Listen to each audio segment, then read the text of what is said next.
Hey, my friends, we will be right back to the show. But I have a question for you. Are you struggling with the impact of childhood trauma?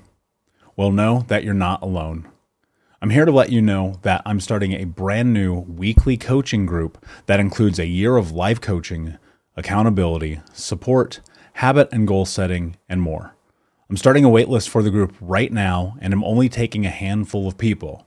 And I'll let you know that through this personalized coaching, we'll work together to help you understand how your childhood trauma has shaped your beliefs, behaviors, emotions, and will help you create a roadmap for healing and growth.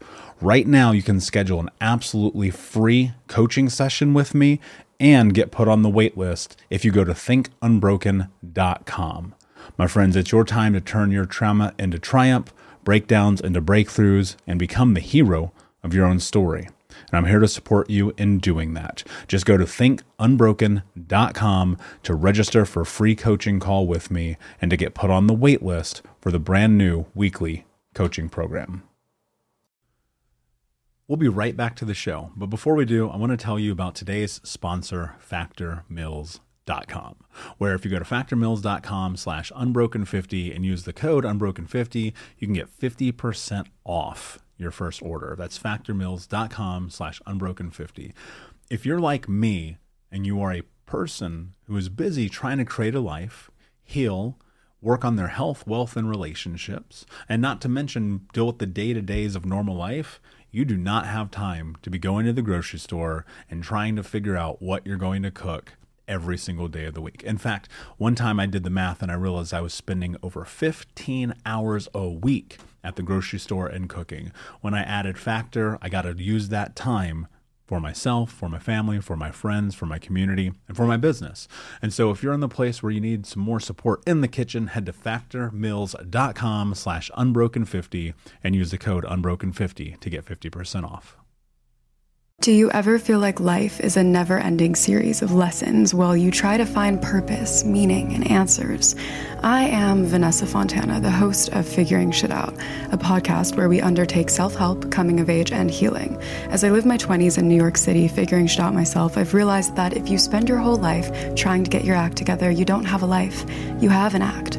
On Figuring Shit Out, every Sunday, you get to normalize the journey of not knowing and be guided into living your life with more intention and ease.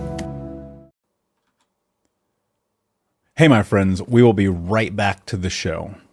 But I have a question for you. Are you struggling with the impact of childhood trauma? Well, know that you're not alone. I'm here to let you know that I'm starting a brand new weekly coaching group that includes a year of life coaching, accountability, support, habit and goal setting, and more. I'm starting a waitlist for the group right now, and I'm only taking a handful of people. And I'll let you know that through this personalized coaching, we'll work together to help you understand how your childhood trauma has shaped your beliefs, behaviors, emotions, and will help you create a roadmap for healing and growth. Right now, you can schedule an absolutely free coaching session with me and get put on the wait list if you go to thinkunbroken.com. My friends, it's your time to turn your trauma into triumph, breakdowns into breakthroughs, and become the hero of your own story. And I'm here to support you in doing that. Just go to thinkunbroken.com to register for a free coaching call with me and to get put on the wait list for the brand new weekly coaching program. Hey, what's up, Unbroken Nation? Hope you're doing well, my friends. I am very excited to share today's episode, which is one that I've been looking forward to being able to put out and give to the audience and you guys for a while, and that is me as a guest on my friend Samantha Roberts' show, Courageous Conversations. I really enjoyed getting to have this conversation with Samantha, who will actually be a future guest on Think Unbroken, as her and I sat down a few months ago. And not only did I share a lot about my background and my story, and also some things that, unless you really listen to a lot of me as a guest, you probably haven't heard, but a lot of insight to what I think it means to ultimately go down this path to become unbroken. I like to share these kind of episodes with you guys because I think it gives you a little bit more insight into me, my thought process, and what Think Unbroken truly means at the end of the day. And Samantha's a phenomenal interviewer, and so I felt both challenged and called to the moment, which is a really beautiful experience to have as someone who obviously does this all the time. So I hope that you'll enjoy it, take some moments, sit in it. And most importantly, what I want you to take away from this conversation that I have with her is just understanding the reality of what is ahead of your life. And that's anything that you choose, my friends. So without further ado, let's get into the show. Hey, what's up, Unbroken Nation? Welcome to the Think Unbroken podcast. I'm your host, Michael Unbroken, and this podcast is about helping trauma survivors let go of the past, overcome their fear, discover their identity, become the hero of their own story, and ultimately to be unbroken. Our goal in company is to bring on guests and experts in the fields of mental, physical, and psychological health to help you overcome the past, to take back your power. And in this podcast, we are unedited and unfiltered, and we're going to give it to you real so that you can start to create massive change in your life. If you're curious about learning more outside the podcast, you can get a free copy of my book, Think Unbroken, at book.thinkunbroken.com. That's book.thinkunbroken.com, where you can get a copy of my #1 best-selling book, Think Unbroken, Understanding and Overcoming Childhood Trauma. The most important thing that you can ever do, my friends, is show up for yourself, and that's where you are today. And I appreciate you. I have massive gratitude for you. And without further ado, let's get into the show. We'll be right back to the show, but before we do, I want to take a moment and tell you about my new book, Unbroken Man, A Man's Guide to Being the Hero of Their Own Story. I sat down a few months ago and realized that there are so many men in the world that need guidance, that need support, that need to learn about trauma, removing themselves from toxic masculinity, breaking down the barriers to vulnerability, getting unstuck, and ultimately learning the tools to become the hero of their own story. Unbroken Man is available for pre-order right now if you go to men.thinkunbroken.com, where you'll also get access to over $1,000 in bonuses, including the 6-week in-depth trauma healing coaching app, which you'll get instant access to. I created Unbroken Man to be accessible to everyone around the world, but it is written for men from the guise of a man, and I hope that you will find it to be a practical tool on your healing journey in the same way that thousands of men around the world have. So check out men.thinkunbroken.com to pre-order, and until next time, be unbroken. Welcome back, everybody, to another courageous conversation for storytelling by the numbers. I'm your host, Samantha Roberts, and today I'm with Michael of Michael Unbroken, Think Unbroken. He's an incredible just entrepreneur in our joined communities. I've seen him show up so powerfully and share his story and his mission. I wanted to ensure that my community got an opportunity to hear his story direct from him and really highlight just the incredible mission that you're on. Michael, thank you so much for being with me. Yeah, well, thank you so much. It's a pleasure. I'm excited to be here and talk to you. Yeah, I'm just engaged with the power I've heard you speak. So my backstory obviously is that I didn't speak for 12 years. I was nonverbal, just coming out of my car accident, and fell in on myself. And so when I hear powerful speakers articulate themselves, it really gives me that leg forward. It gives me that opportunity to remember who I was before. And I try not to speak about the before and the after as though it was a diminishing period. It was a long period, right? But it was this opportunity for me to step into kind of an awakening. And so when I first heard you speak the first time, it really like goosebumps throughout my entire body. I'm an energetic human being. When I hear somebody speak and their message really connects with me, I do feel it on an energetic level. And then being able to witness kind of the commentary of the community as we all bore witness to your speaking style, it really connected and resonated with me. So I wanted to be sure to share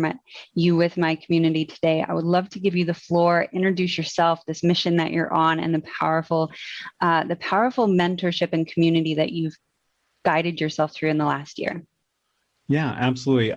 So the quick elevator pitch is, I come from a pretty traumatic background. My mom was a drug addict and alcoholic. She actually cut off my right index finger when I was only 4 years old. So that sets precedent, right? And my stepfather, super abusive. By the time that I was 12 years old, I was getting high. I was getting drunk at 13, expelled from school at 15, got put into a last chance program. And then they were just like, here's your diploma. You got to get out of here. Um, and I thought the solution for poverty was money. And so I chased money, but I saw my best friends getting arrested, my family getting arrested and going to jail and prison, my 3 childhood best friends being murdered. And I thought to myself, if I'm going to go after money, I have to do it legally. I could already foresee the future. I had some run-ins, very fortunate to even be here right now, to be honest. And I made a decision when I was 18 years old. I said, by the time I'm 21, I'm going to make $100,000 a year legally. And when I was 20, I landed a job working for a Fortune 10 company. And sure enough, next thing you know, like I was making that life come to pass. But the thing about money, which is what everybody always tells you, is like it doesn't make your life better. And it exacerbated a lot of the problems that I have. And I was 350 pounds, smoking 2 packs of cigarettes a day, drinking myself to sleep.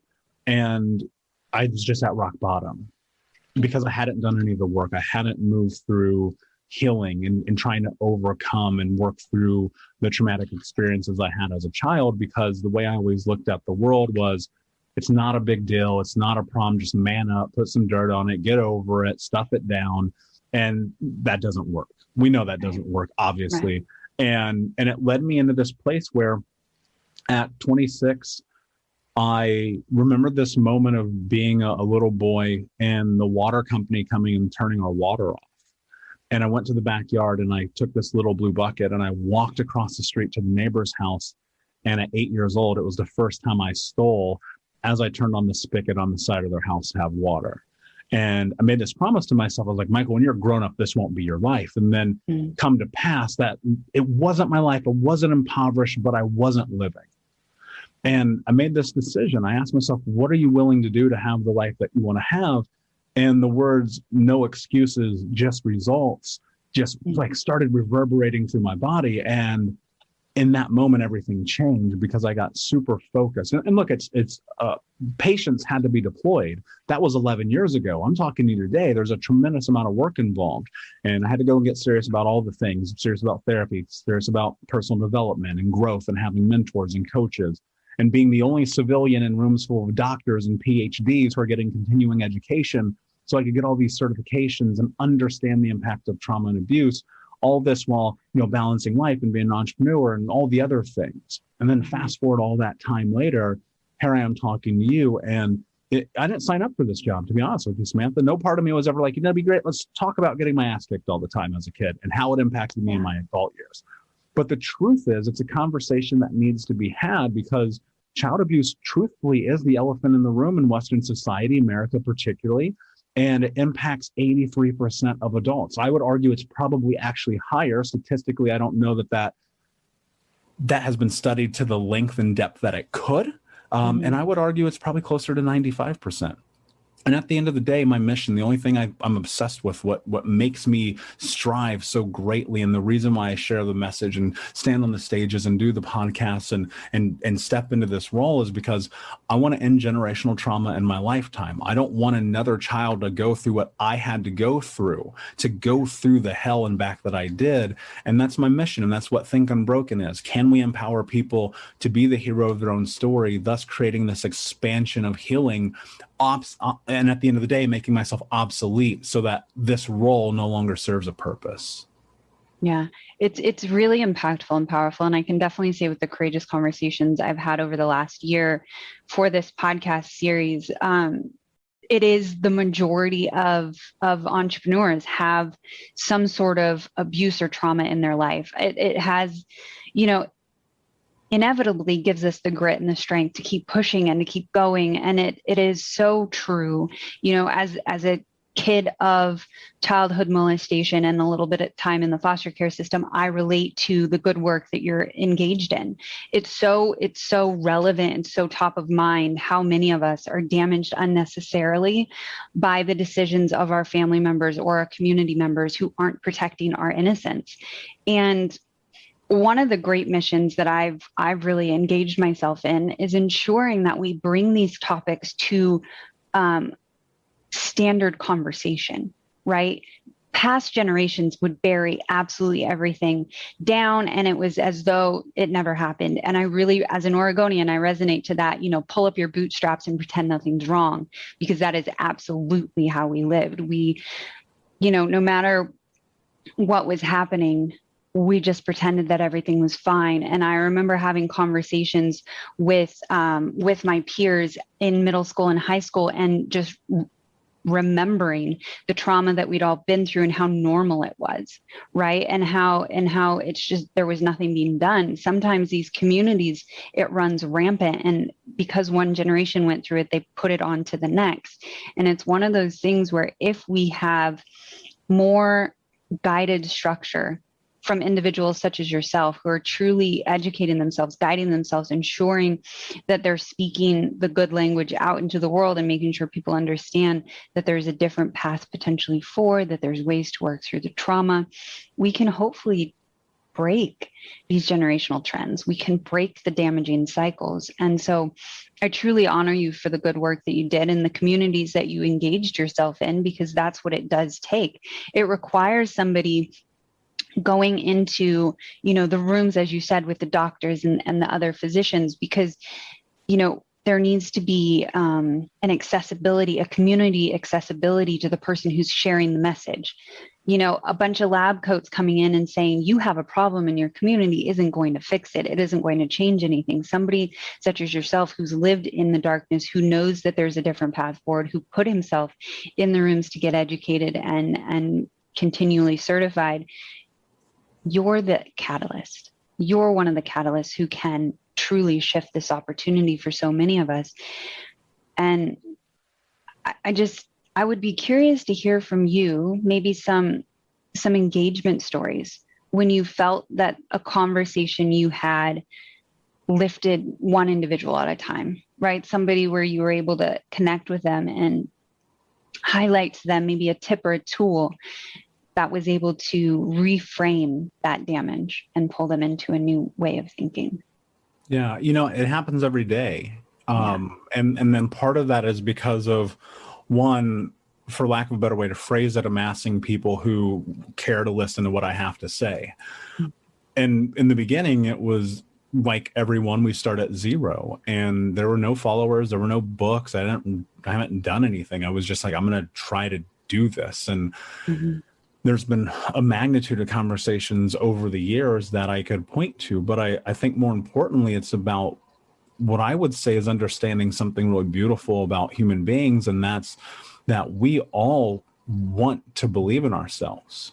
And sometimes in that process, we need somebody as a catalyst to just show us what's possible, to show us that one step ahead. Like, I think about this all the time. I'm not somehow ahead of anyone. I don't know anything anyone doesn't know. I just happen to be one step forward. Yeah. And that's how I look at the communities I'm involved in. That's why I have mentors. That's why I have coaches. That's why I have all these people in my life, because I'm always looking for that person who has just that one little thing right in front of me that I'm striving towards. And I think the greatest thing that I'm able to do is to have conversation. People, you heard this fascinating, Samantha. I'll share this with you because it happens all the time. People will message me and I will respond to them, and they will go, "I can't believe you actually responded." Like they're somehow in shock. I'm a human being. Like I'm not somehow greater than. I'm equal to. And I am a peer in this. Now, sure, you can call me a leader. Fine, so be it. You have to take that title if you're going to step into these arenas. But I'm a peer. I'm on this mission too. I'm on this journey too. And so I think the most impactful thing that I do, since you asked me, is I respond to people. I am engaged with people. I want people in my community to be seen. Whether I have one follower or 1 million, or I write one book or 7,000, it doesn't matter to me. Like, I want to show people, because I felt invisible for so long. I felt voiceless for so long. I felt like nobody gets this and nobody understands. And then what I recognized and understood is that there's 8 billion people on planet Earth chances are somebody's been through this too. And I think that unfortunately there are a lot of people in this space because it is full of snake oil salesmen, which pisses me off in a way you can't even understand. I'm sure you can. Yeah. And B, it's about human connect. This is not about Michael. When I get on stages, I say the names Dom, David, Tyler, Tierra. Those are my siblings. I say those names to remind me why I do this. I don't do this for me. I don't do this for money. I don't do this for fame. I don't do it for anything other than to show people what's possible. When I wrote that book, I wrote the book because it was what I needed when I started this journey, and I assumed someone else would need it as well. And so even though people go, who do you think you are to write a book? And the grammar sucks, and you didn't even graduate high school, and you had straight F's and blah. I'm like, so what does that have to do with me?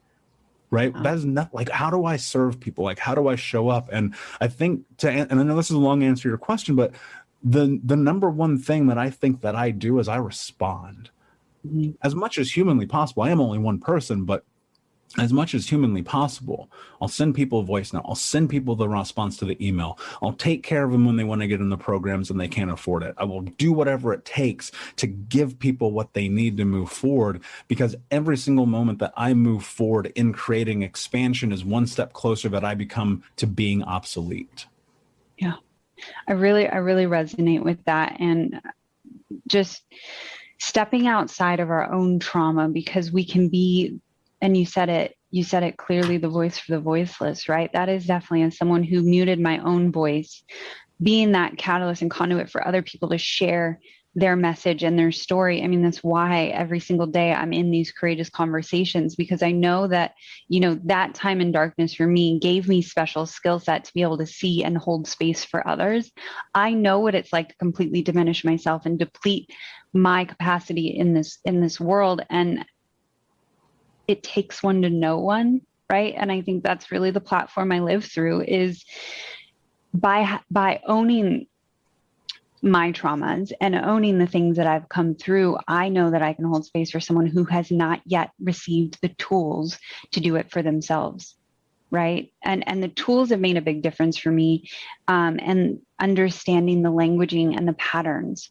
Right. When we look at mental health, there are patterns that come up, and once we know them, we can reflect into them and see how we can alter what it is we've come through.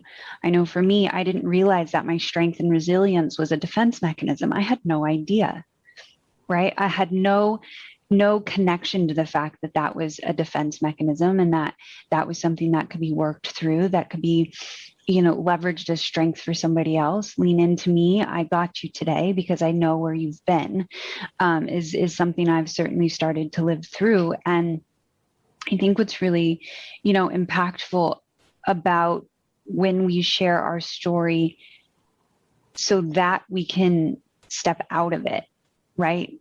I know for me, when I was burying my story down deep and I wasn't sharing any part of it, the damage has an amplifying effect. Right? One thing is a trigger for another.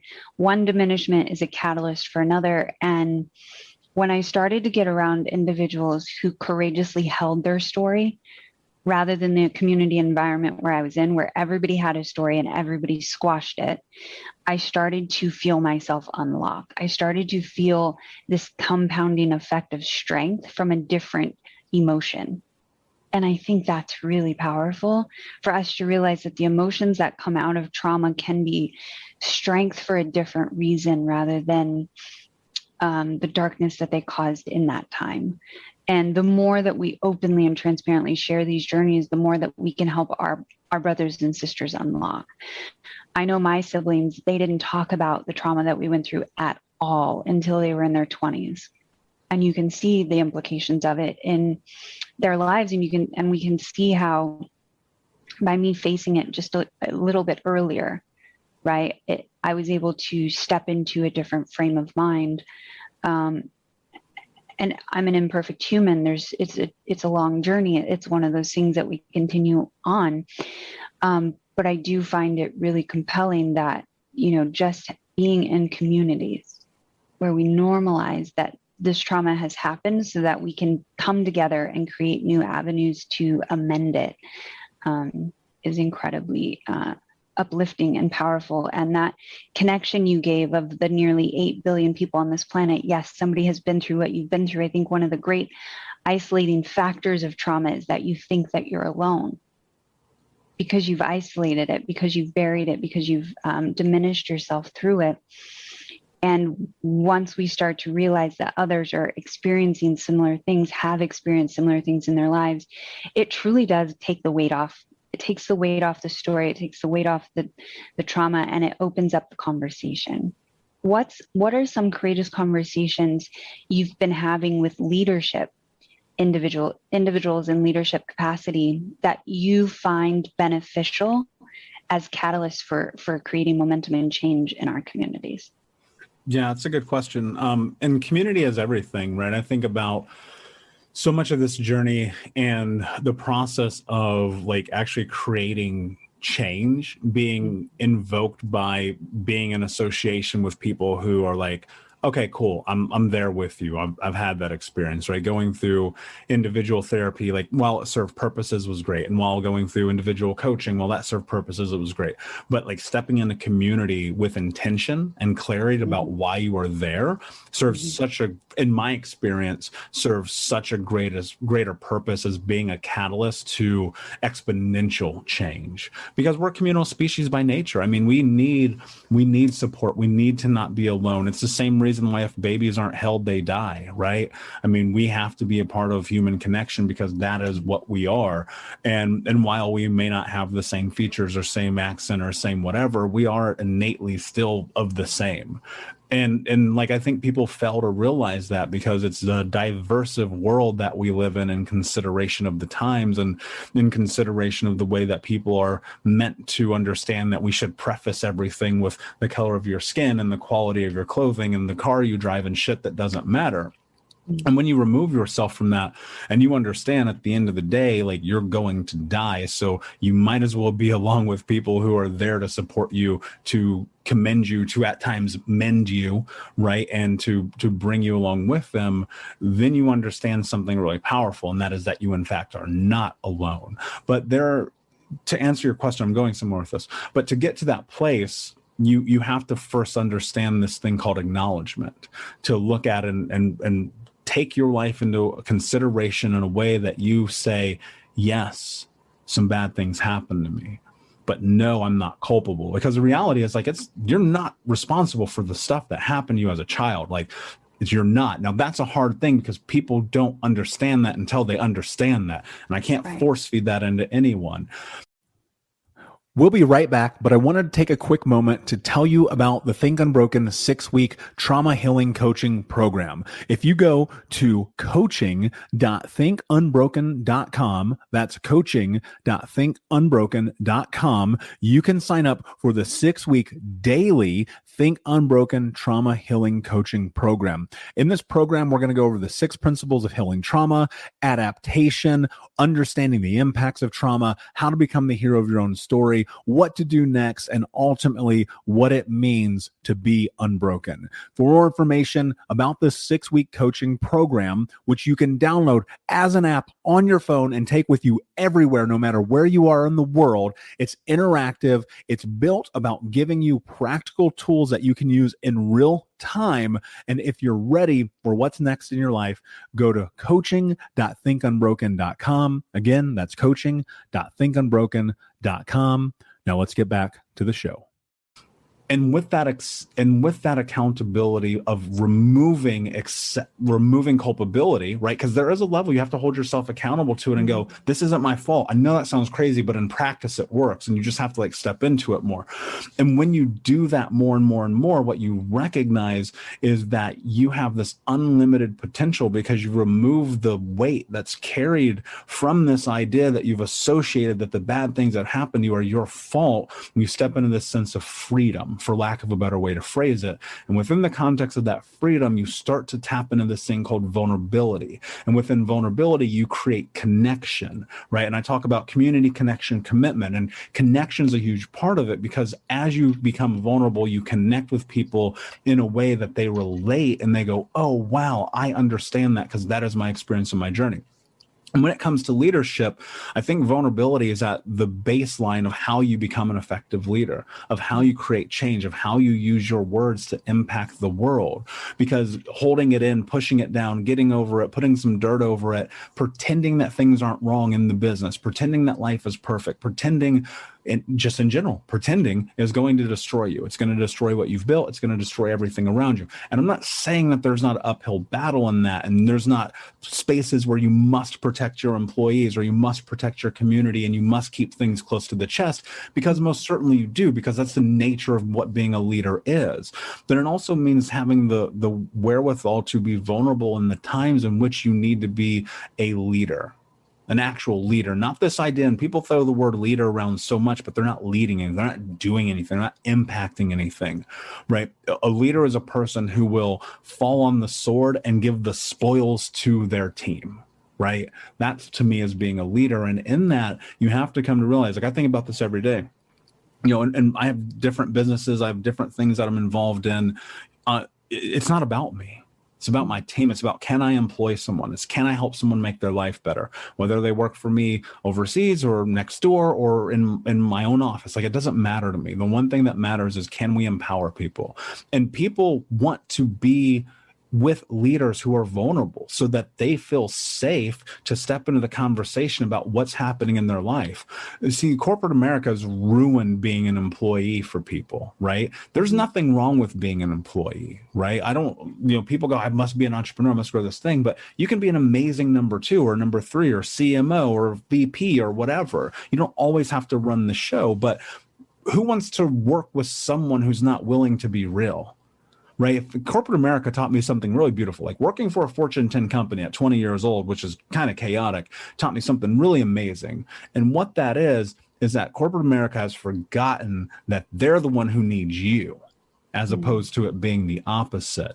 And I think if people in those, and not only just in business, but in your communities, in your churches, in your neighborhoods, at the rec center, at the basketball court, everywhere, if leaders, people who view themselves as leaders, are willing to step into vulnerability, you will be able to be a more effective leader, because people will actually care what you have to say. I don't want to be with someone who wears a mask all day. Like, what's that? That's not being a human being. And I want connection, right? I want to be a part of that connection. I want to be a part of the community. But as a leader, you gotta commit to it and be willing to face your faults. And you gotta be willing to speak your voice. You gotta be willing to talk about the hard things, because I don't know that it's ever easy. I don't know that it ever gets easy, right? And that doesn't mean it's always hard. That doesn't mean it's always tremendously difficult. Sometimes you're just in the middle. But how do you create anything of impact, of scale, of change, of value, of anything, without first being like, this is who I am? I really resonate with that. Definitely, having come through New York City, corporate America, we are inherently cutthroat, ruthless, and you're taught how to wear a mask every single day. The way that you speak, the way that you wear your hair, the colors you wear, all of it is dictated.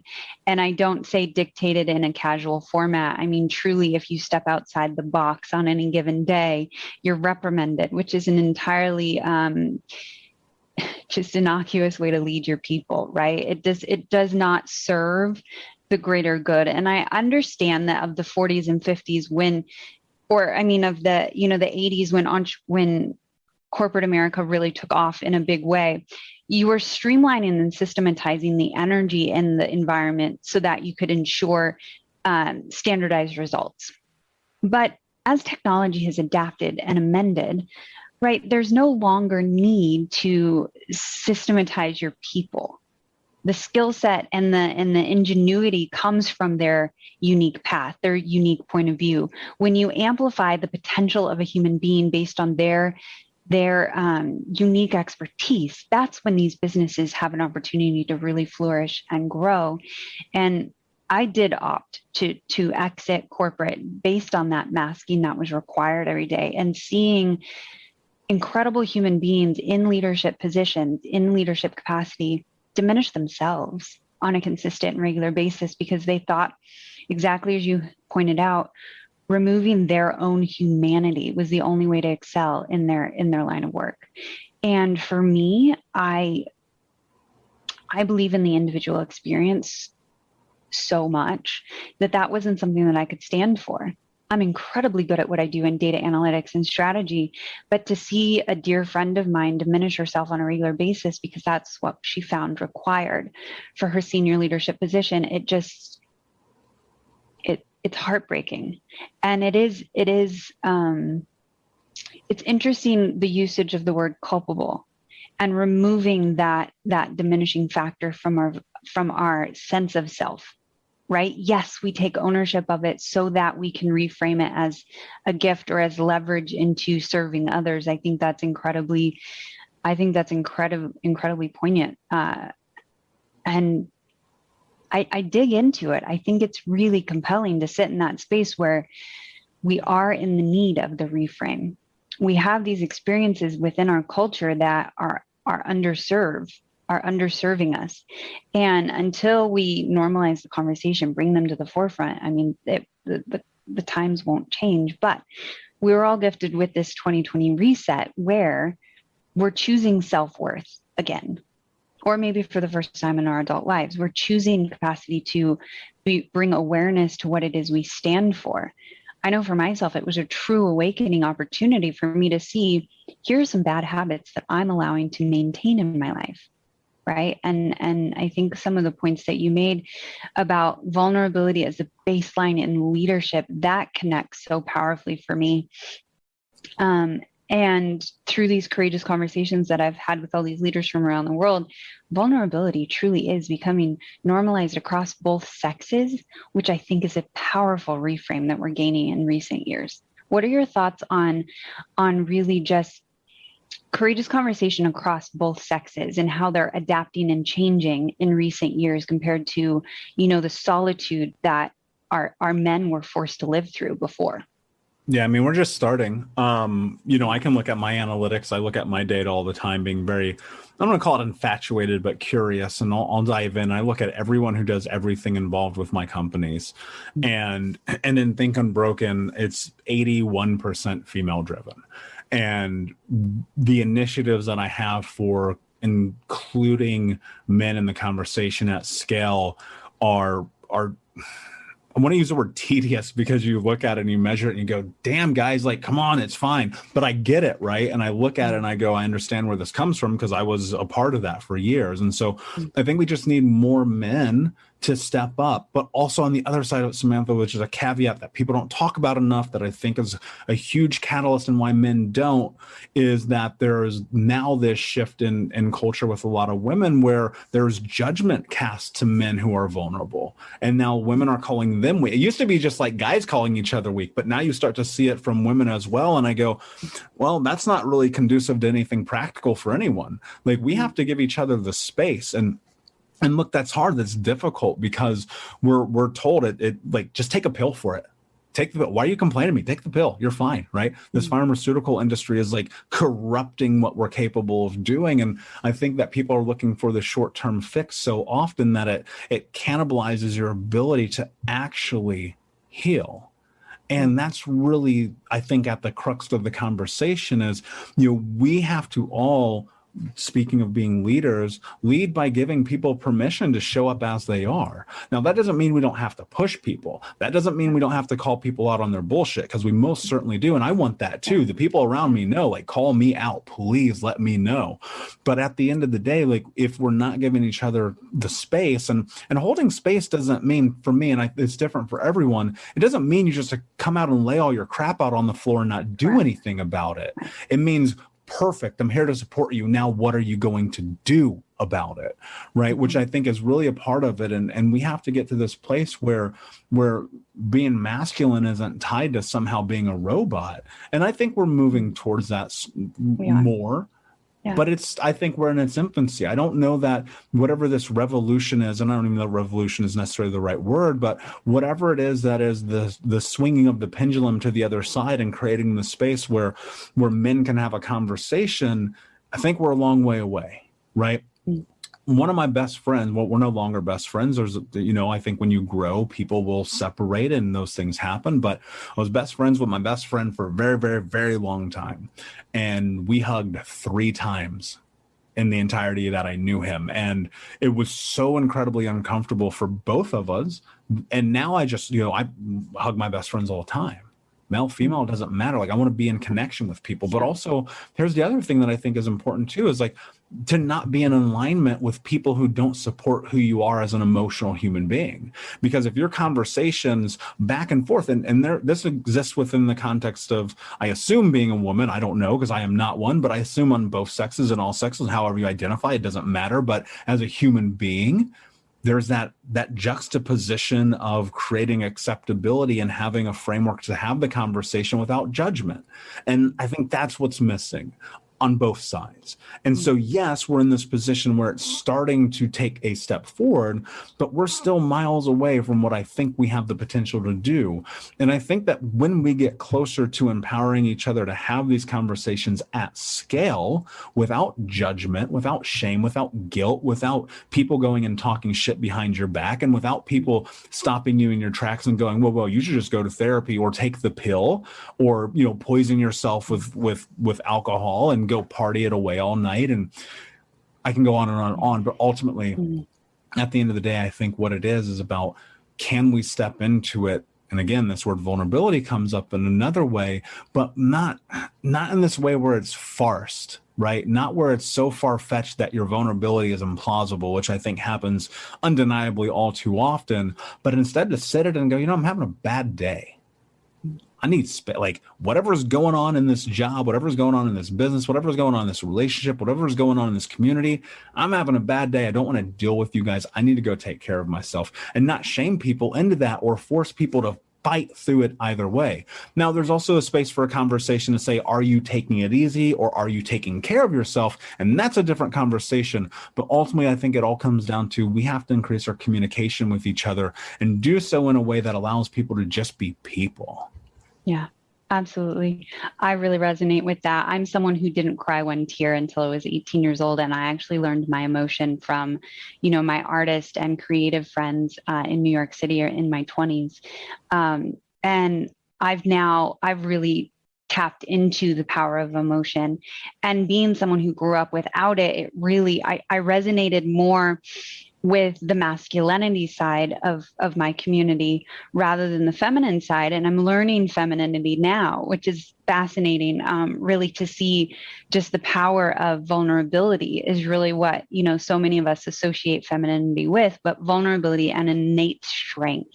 There's an incredible strength to vulnerability from either sex. And I've noticed in my community, I truly do attract men who are in tune to their emotional strength and their emotional well-being. And I feel very blessed, right, that I've engaged myself in a community where we're open, both feminine and masculine, to the power of emotion.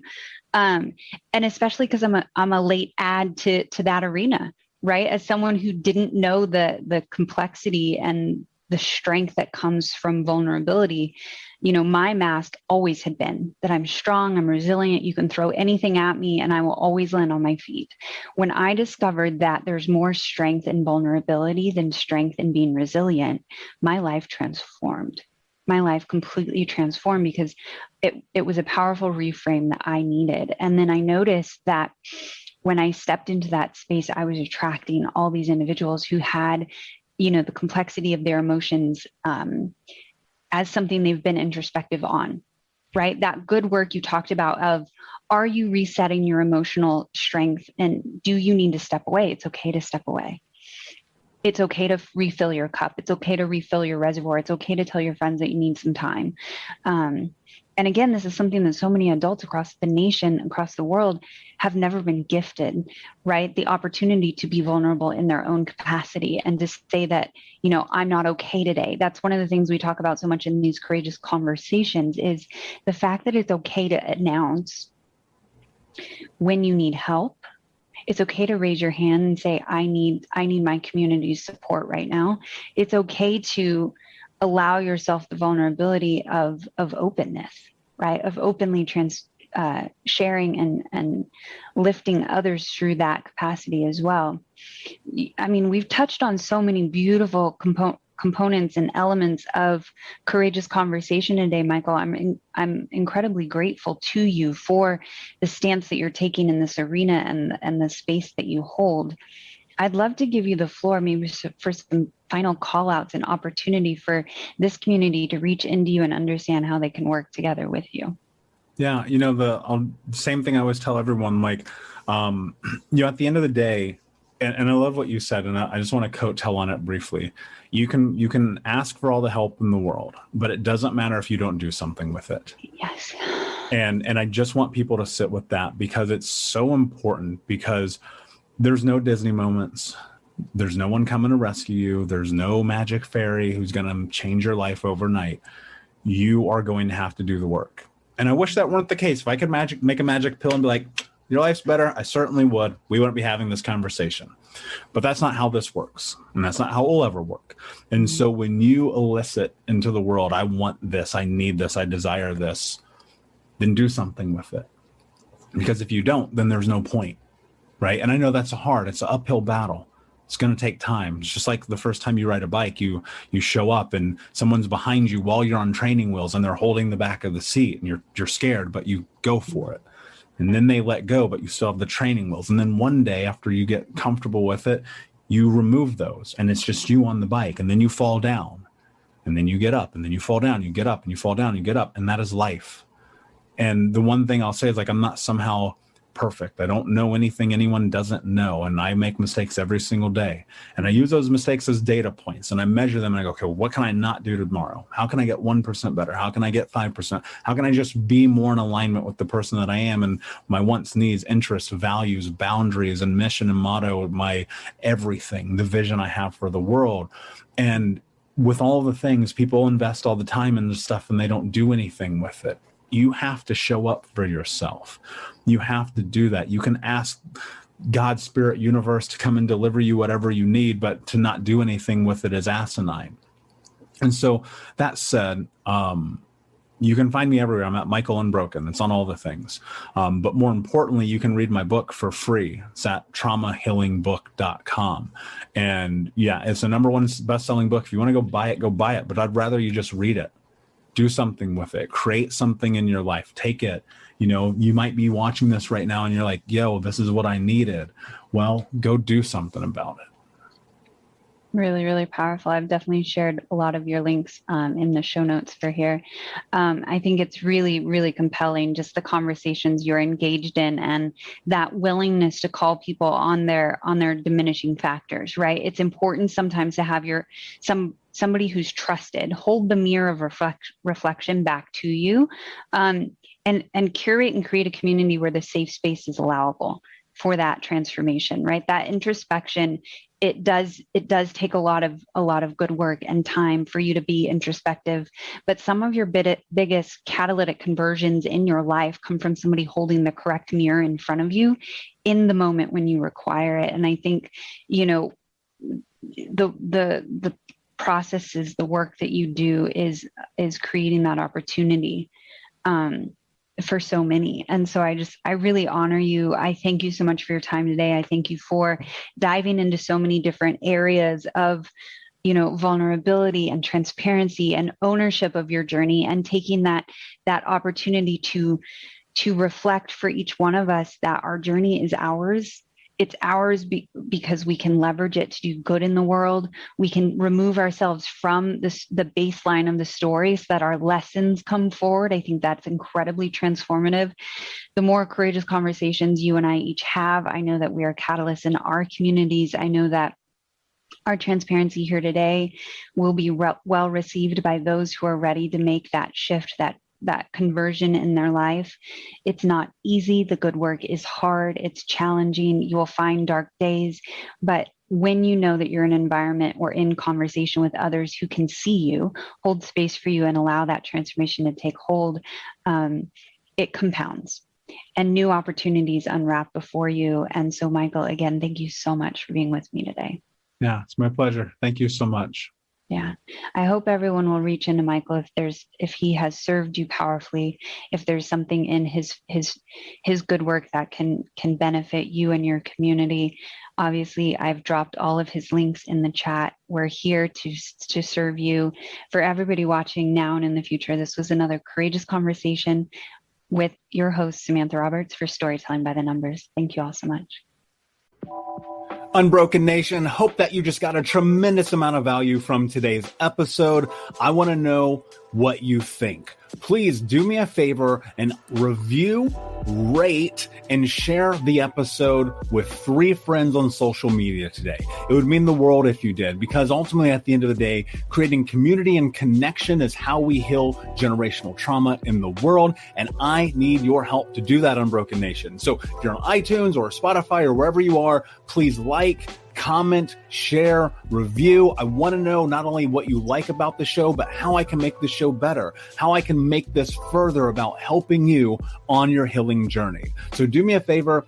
And when you do, shoot me a screenshot of you making the review to my DM at Michael Unbroken on Instagram so that I can have a conversation with you, say hi, and more importantly, so I can share it with the Unbroken Nation. Thank you so much, my friend. Hey, my friends, we will be right back to the show. But I have a question for you. Are you struggling with the impact of childhood trauma? Well, know that you're not alone. I'm here to let you know that I'm starting a brand new weekly coaching group that includes a year of live coaching, accountability, support, habit and goal setting, and more. I'm starting a waitlist for the group right now, and I'm only taking a handful of people. And I'll let you know that through this personalized coaching, we'll work together to help you understand how your childhood trauma has shaped your beliefs, behaviors, emotions, and will help you create a roadmap for healing and growth. Right now, you can schedule an absolutely free coaching session with me and get put on the wait list if you go to thinkunbroken.com. My friends, it's your time to turn your trauma into triumph, breakdowns into breakthroughs, and become the hero of your own story. And I'm here to support you in doing that. Just go to thinkunbroken.com to register for a free coaching call with me and to get put on the wait list for the brand new weekly coaching program.